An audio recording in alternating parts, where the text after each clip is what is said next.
श्री विष्णवे नमः। ओम नमो भगवते वासुदेवाय। नमस्कार। आज के इस वीडियो में हम सुनेंगे मार्गशीर्ष मास पूर्णिमा व्रत की कथा। इस व्रत में भगवान श्री सत्यनारायण की पूजा की जाती है और माँ लक्ष्मी की पूजा की जाती है।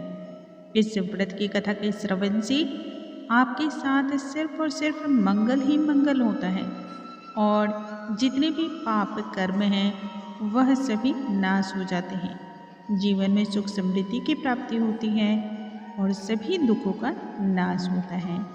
आइए व्रत की कथा का हम आरंभ करते हैं। इस व्रत की कथा के अनुसार द्वापर युग की बात है।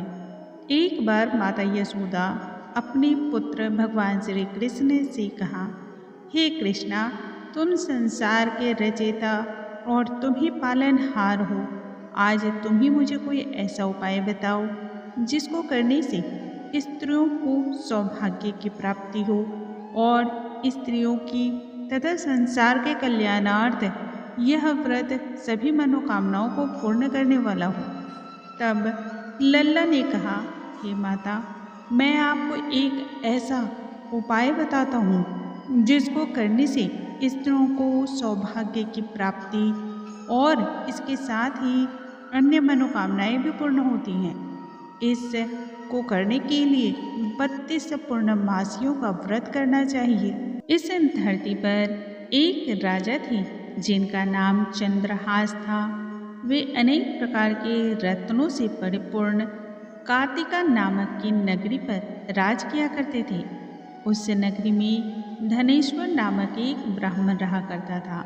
उस ब्राह्मण की पत्नी अति सुशील, रूपवती और गुणवती थी।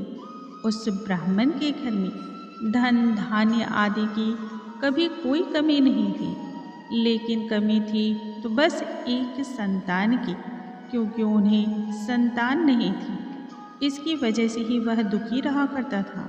एक दिन उस नगरी में एक तपस्वी आया।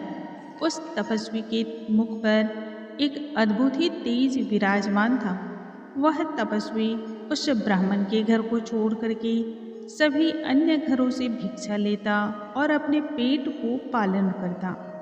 एक दिन तपस्वी भिक्षान्न को बहुत ही प्रेम पूर्वक ग्रहण कर रहा था कि उसी समय ब्राह्मण धनेश्वर ने योगी को यह सब कार्य करते हुए देख लिया। धनेश्वर ने उसके बाद योगी के पास जाकर कहा, हे महात्मन, आप तो सभी घरों से भिक्षा को लेते हैं, लेकिन कभी भी मेरे घर नहीं आते। मैं इसके कारण को नहीं समझ पा रहा हूँ। तब योगी ने कहा, निःसंतान के घर से भीख को लेना पतितों के अन्न के समतुल्य होती है, और ऐसे में जो भी पतितों का अन्न खाता है वह भी पतित के समान माना जाता है। चूँकि तुम निःसंतान हो, इसलिए मैं तुम्हारे घर के भिक्षा को ग्रहण नहीं करता हूँ। योगी की इस बात से तब धनेश्वर को बहुत अधिक दुख हुआ और वह योगी के चरणों पर गिर पड़ा। कहने लगा, हे महाराज, कृपया करके मुझको पुत्र प्राप्ति का कोई तो उपाय बतलाइए जिससे मुझे भी पुत्र रत्न की प्राप्ति हो। मैं पुत्र न होने के कारण बेहद ही दुखी रहा करता हूँ। सब कुछ होते हुए भी मैं खुश नहीं रह पा रहा हूँ। कृपया कर आप मेरे इस दुख को दूर करने का उपाय बताएं। यह सुनकर योगी कहने लगे, हे ब्राह्मण, तुम चंडी की आराधना करो। तब योगी के कहे अनुसार धनेश्वर ने वन में जाकर चंडी की उपासना की और उपवास व्रत किया। चंडी ने 16वें दिन उसे सपने में आकर के दर्शन दिया और कहा, हे धनेश्वर, तुझे पुत्र रत्न की प्राप्ति होगी, लेकिन वह अल्पायु रहेगा। 16 वर्ष तक ही उसकी आयु रहेगी। यदि तुम दोनों स्त्री पुरुष 32 पूर्णमासियों का व्रत करोगे तब वह दीर्घायु होगा। प्रातःकाल तुम्हें इस स्थान के समीप ही एक आम का विशाल वृक्ष दिखेगा। उस पर चढ़कर एक फल को तोड़ करके शीघ्र ही अपने घर चले जाना और वह फल अपनी स्त्री को खिला देना। ऋतु स्नान के बाद वह स्वच्छ होकर के भगवान शिव का ध्यान करके उस फल को जब खा लेगी तब भगवान शिव की कृपा से उसको गर्भ धारण की प्राप्ति होगी। धनेश्वर ने ठीक वैसा ही किया और इसके परिणाम स्वरूप उसकी स्त्री गर्भवती हो गई। चंडी देवी के आशीर्वाद से और उनकी असीम कृपा की प्राप्ति से उन्हें एक अत्यंत सुंदर पुत्र रत्न की प्राप्ति हुई, जिसका नाम उन्होंने देवीदास रखा। दुर्गा जी की आज्ञा के अनुसार उसकी माता ने 32 पूर्णमासी का व्रत करना आरंभ कर दिया।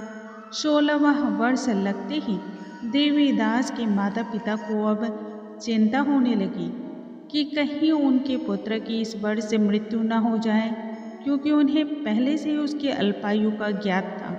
धनेश्वर ने देवीदास के मामा को बुलवाया तब और कहा, देवीदास को 1 वर्ष तक काशी में जाकर के विद्या अध्ययन करना चाहिए, ऐसी हमारी इच्छा है, इसलिए इसके साथ तुम चले जाओ और 1 वर्ष के पश्चात इसको अपने साथ लौटा करके ले आना।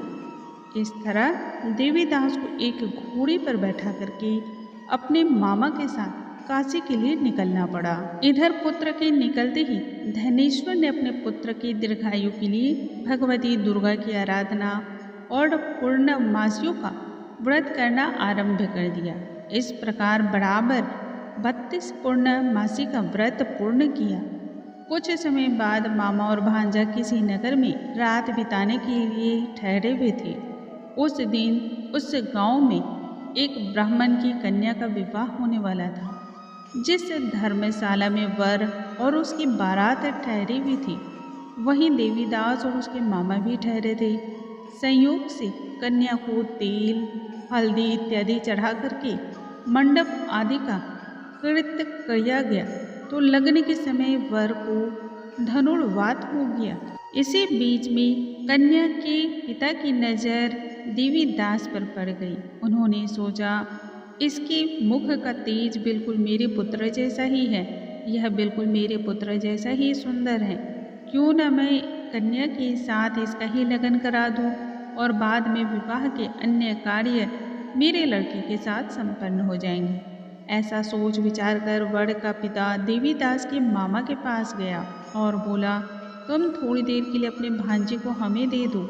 और उसने अपनी योजना भी उन्हें बताई। तब मामा कहने लगा कि जो कुछ भी मधुपर्क आदि कन्यादान के समय वर को मिले, वह सब हमें दे दिया जाए, तो ही भांजा इस बारात का दूल्हा बनेगा, जिसे कि वर के पिता ने स्वीकार कर लिया।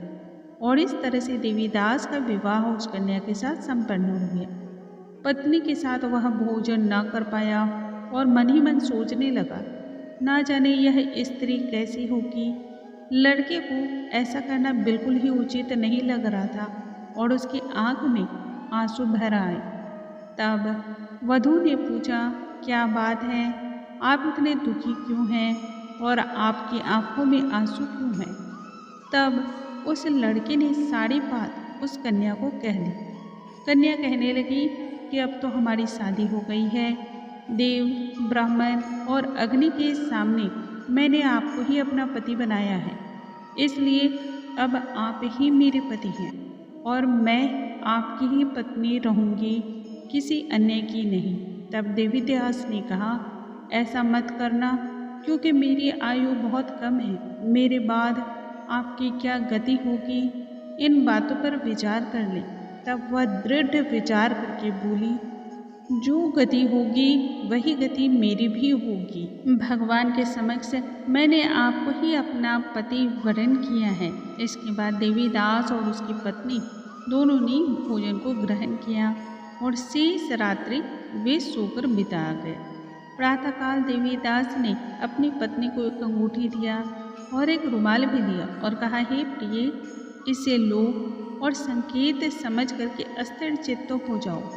यदि मैं जीवित रहा तो अवश्य ही वापस आऊँगा, यदि मैं वापस ना आ पाया तो समझ लेना कि मेरी मृत्यु हो गई है।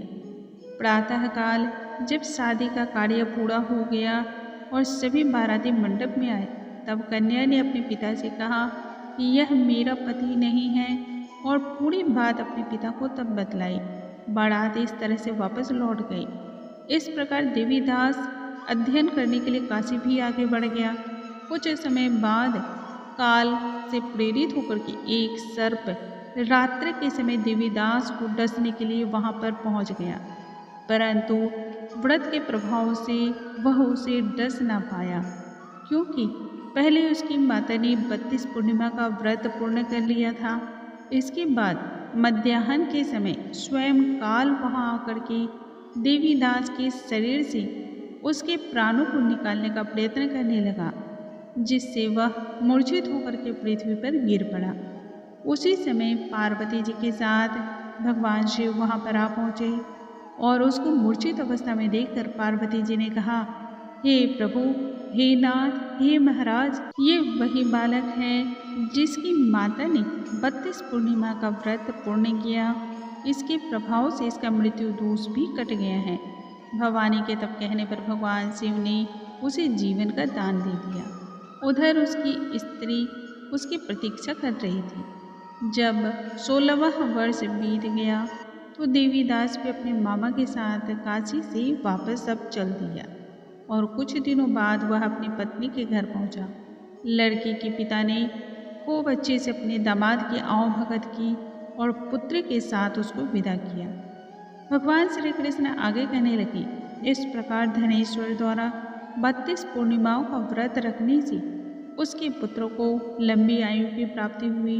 अतः जो भी स्त्रियां इस व्रत को करती हैं वे जन्म जन्मांतर में वैधव्य का दुख नहीं भोगती और सदैव सौभाग्यवती रहती हैं। यह व्रत पुत्र पौत्रों को देने वाला तथा संपूर्ण मनोकामनाओं को पूर्ण करने वाला है। बोलो भगवान श्री हरि की जय, स्वामी सत्यनारायण की जय। दोस्तों, अगले वीडियो में हम फिर से मिलेंगे। तब तक आप सभी स्वस्थ रहिए, मुस्कुराते रहिए और खुश रहिए।